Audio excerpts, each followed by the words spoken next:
네, 경기도지사 선거 그 얘기가 가장 초미의 관심사 중에 하나입니다. 자, 오늘 김상곤 경기도 교육감이 교육감직을 그만두고 출마 선언했잖아요. 새누리당에서는 남경필 의원이 굉장히 유력하게 거론되고 있는데 상황 얘기를 좀 들어보겠습니다. 먼저 그 김상곤 교육감 사퇴 장면, 출마 선언 장면 보시겠습니다. 저 김상곤은 오늘 경기도 교육감직을 사퇴합니다. 그리고 새로운 길을 걷고자 합니다. 비록 험한 길이지만 이 길이 우리 시대가 저에게 요구하는 엄중한 명령이라면 기꺼이 걸어가겠습니다. 네. 한 2주 전에 저 삼성동 코엑스에서 2,000명 모이는 출판 기념회 했을 때 대충 짐작하시는 분들이 있었지만 어쨌건 출마 선언을 했습니다. 네. 자, 일단 통합신당 쪽으로 갈 것 같은데 아직 후보가 확정된 건 아니죠? 어떤 후보들이 있습니까?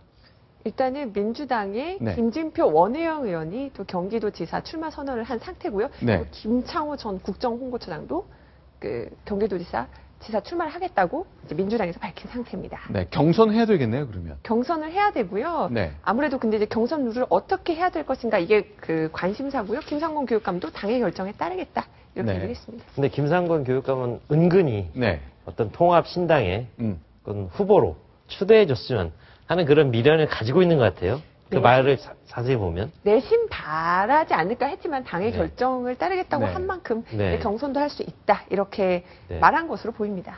자, 일단 사실은 이제 안철수 의원이 영입하려고 그랬잖아요. 네. 근데 뜸을 들였는지 다른 생각이 있었는지 동의하지 않았는데 결국 통합신당을 촉발시킨 이유 중에 하나라고 저희가 보여지는데요. 그렇습니다. 자, 그런데 정치라는 게 이런 건가 싶네요.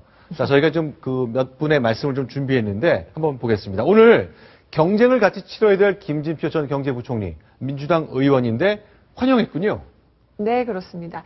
김상곤 교육감 경기도지사 출마 결정을 환영한다. 더 큰 야당에서 정정당당하고 멋진 경선을 기대한다. 경선에서 정정당당하게 겨루자. 이렇게 얘기를 한 겁니다. 네, 그런데 밑에 분은 이렇게 얘기했네요. 자, 안철수 의원이 김상곤 교육감을 영입하려고 할 때 나왔던 반응인데요. 2월 28일이니까 정확하게 4일 전 얘기입니다. 아니, 자기 당 후보도 없는 상태에서 김상곤 교육감을 안철수 의원이 영입하려는 것은 구태 정치고 사당 정치다. 이렇게 얘기를 했네요. 그 말씀하신 분도 제가 누군지 압니다. 땡땡땡 의원, 저희가 이름을 공개하지 않았습니다. 어느 분입니까? 바로 김진표 의원입니다. 아, 같은 분이죠. 예, 그런데 이제, 이게 네. 같은 선상에서 보면 안 되는 것이요. 네. 이게 상황이 좀 다릅니다. 일단 2월 28일이면 통합신당 공동 창당하겠다고 발표 전이고요. 네. 저는 어떤 보도가 나왔었냐면은 네. 새정치연합에서 경기도지사 후보를 내지 않고 김상곤 교육감을 도지사 후보로 지원을 하겠다, 지지한다더라. 이런 보도가 나온 뒤여서 네. 그렇다면은 김상곤 교육감을 밀어주면 민주당 후보들이 불리해지기 때문에 네. 결국은 정정당당하게 겨뤄야 되는데 이것도 네. 구태 정치에 불과하다. 이렇게 비판을 한 겁니다. 그런데 김상곤 교육감이 그렇게 막강한 존재인가요? 어떠세요? 일단은 여론조사 보면 야권 후보 중에서는 지금 네. 김상곤 교육감이 좀 가장 높게 지지율이 네. 나오고 있습니다. 자, 그래서 그런지요. 홍문종 새누리당 사무총장이 오늘 김상곤 교육감을 잔뜩 견제하는 발언을 내놨습니다. 이런 모습이었습니다. 같이 보시겠습니다. 참으로 기회주의적이고 약삭빠른 모습입니다. 한때나마 이런 사람들이 우리 아이들의 교육을 막겠다는 사실이 씁쓸할 따름입니다. 저런 악역이라고 할까요? 어떤 네. 좀 강한 말들을 많이 뱉어내는 사람이고요. 본인도 네. 학원을 가지고 있는 사람 아닙니까? 그렇죠. 학원을 가지고 있는 사람 입장에서 아, 그것도 경기도 지역이네요. 그렇죠. 의정부가 지역구니까. 네, 그런 상황에서 이제 경기도 교육감에게 직격탄을 날린 게 상당히 흥미로워 보입니다.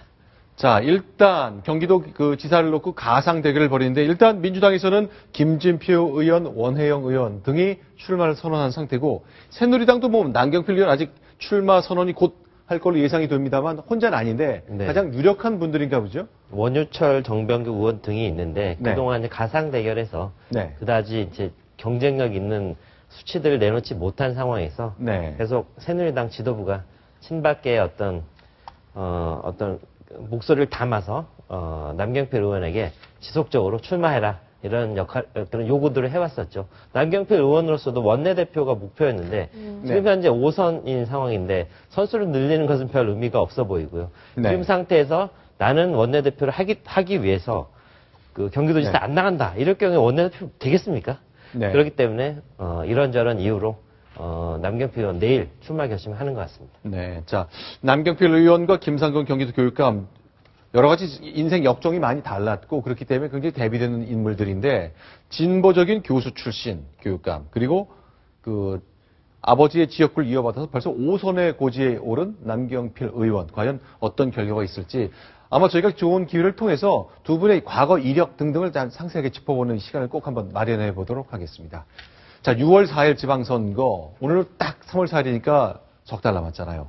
근데 출판 기념회 하는 뭐 기한 때문에 요즘 거의 끝물이라면서요. 오늘이 끝물이 될 것 같습니다. 네. 3월 6일은 이제 선거 딱 90일 전이기 때문에 네. 6일부터는 출판 기념회를 할 수가 없고요. 그래서 오늘 통합진보당 의원 5명이 공동으로 출판 기념회를 열었습니다. 통합진보당의 현역 의원, 그러니까 이석기 의원을 뺀 나머지 뺀 5명이 의원입니다. 합동으로요. 네, 최루탄 추척으로 유명한 김선동 의원, 또 네. 김재현 의원, 오병은 의원, 김민희 의원, 또 이상규 의원 같이 이렇게 달려라 희망의 지포열차 이런 주제로 오늘 그 출판 기념회를 열었는데요. 이제 출판 기념회가 네. 합법적으로 돈을 이제 네. 수금할 수 있는 네. 그런 정당 모금을 할 수 있는 네. 그런 행사로 알려져 있는데요. 네. 오늘 행사는 근데 주로 좀 뭐 종북 논란이나 이런 거에 대한 심각한 발언보다는 네. 그 살이 얼마나 이번에 빠졌다. 아. 그 단식 투쟁하면서 살이 얼마나 빠졌다. 네. 뭐 이런 얘기들이 나왔다고 하고요. 네. 또 이상규 의원은 이런 얘기도 했다고 해요. 아, 지역구 가면 나같이 착한 사람 종북 어떻게 네가 종북이냐. 네. 이렇게 지역구에서 얘기한다고 네. 또 좀 자신을 소개하기도 했습니다. 국회에서 하는 것 같아 보이는데요. 네. 별로 이렇게 사람이 북적거리는 모습은 아닌 것 국회 같은데요. 헌정기념관인데 네. 어떻습니까? 열기는 어땠습니까? 오늘? 사람들이 그렇게 많이 오지는 않았다고 합니다. 보통 이제 실세 의원들이 하면은 굉장히 네. 많은 사람들이 와서 네. 차가 몰리고 이러는데 예, 다섯 뭐 명 교통이 마비되기도 하고 그렇습니다. 그랬었죠. 근데 5명 의원이 한 것 치고는 그렇게 사람은 많지 않았고요. 재미있었던 것은 오늘 새누리당 이재호 의원이 축하 영상을 보냈다고 합니다. 이재호 의원이요. 네. 아, 그거는 어떤 인연이 따로 그냥 있습니까? 부탁을 해서 이제 이재호 의원도 뭐 그 축하 영상을 보냈다고 하고요. 네. 민주당의 김춘진 의원도 뭐 축사를 네. 해줬다고 하는데요. 네. 뭐 생각과 이념은 다르지만은 네. 뭐 그 열심히 뭐 의정 활동하길 바란다 이런 취지로 얘기를 했다고 합니다. 아, 대한민국 정부가 정당 해산, 민주적 질서에 부합하지 않는다는 이유로 정당 해산을 헌법재판소에 요청을 해서 관련 논의가 진행 중인데 이재호 의원은 축하 메시지를 축하 보냈어요. 영상을 축하 보냈다고 영상. 하네요. 네. 아, 영상을 한번 봐야 되겠네요. 제가 네, 어떤 그렇습니다. 말씀을 덕담을 내놨는지 한번 궁금해지네요. 전 모르고 있었습니다. 네. 알겠습니다.